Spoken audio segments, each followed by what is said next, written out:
Hello, dear students. How are you? Are you ready to come with me? Today, we are going to learn about carbon and its compounds. Textbook questions ni answer చేద్దాం. Okay, let us start.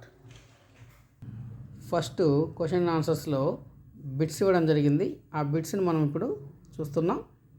ఆ bits ఆన్సర్లు కూడా ఏబిసిడీలు గుర్తుపెట్టుకుంటే సరిపోద్ది. అయితే వాటిని అర్థం చేసుకోవడం కోసం నేను కొద్దిగా అనలైజ్ చేస్తున్నాను.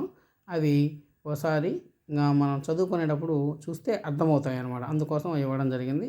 చూడండి, ఇక్కడ దాదాపు 3 క్వశ్చన్ల బిట్స్ ఉన్నాయి. ఆ 3 క్వశ్చన్ బిట్స్ ఇవ్వడం జరిగింది. తర్వాత 4వ క్వశ్చన్ కూడా రాశాను ఇక్కడ. ఒకసారి చూడండి.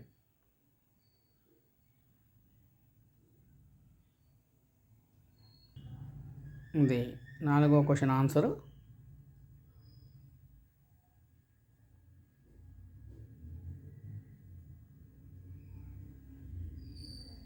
ఇక్కడ 5వ క్వశ్చన్ ఆన్సర్ ఇవ్వడం జరుగుతుంది. చూడండి,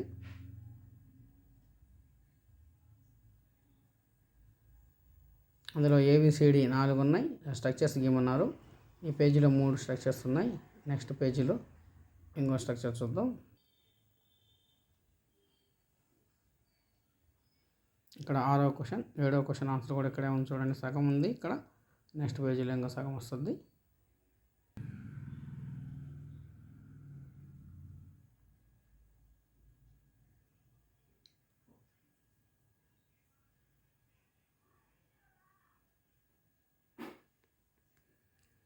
ఇందులో 9వ క్వశ్చన్, 10వ క్వశ్చన్ ఆన్సర్లు ఉన్నాయి.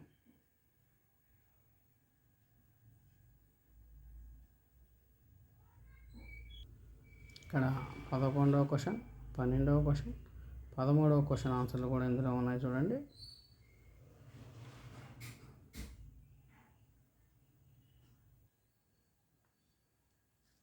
ఇందులో 14, 15వ క్వశ్చన్లు ఉన్నాయి. చూడండి,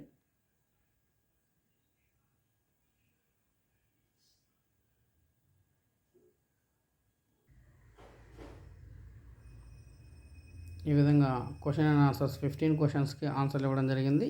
ఇవి బాగా మీరు ప్రాక్టీస్ చేయండి.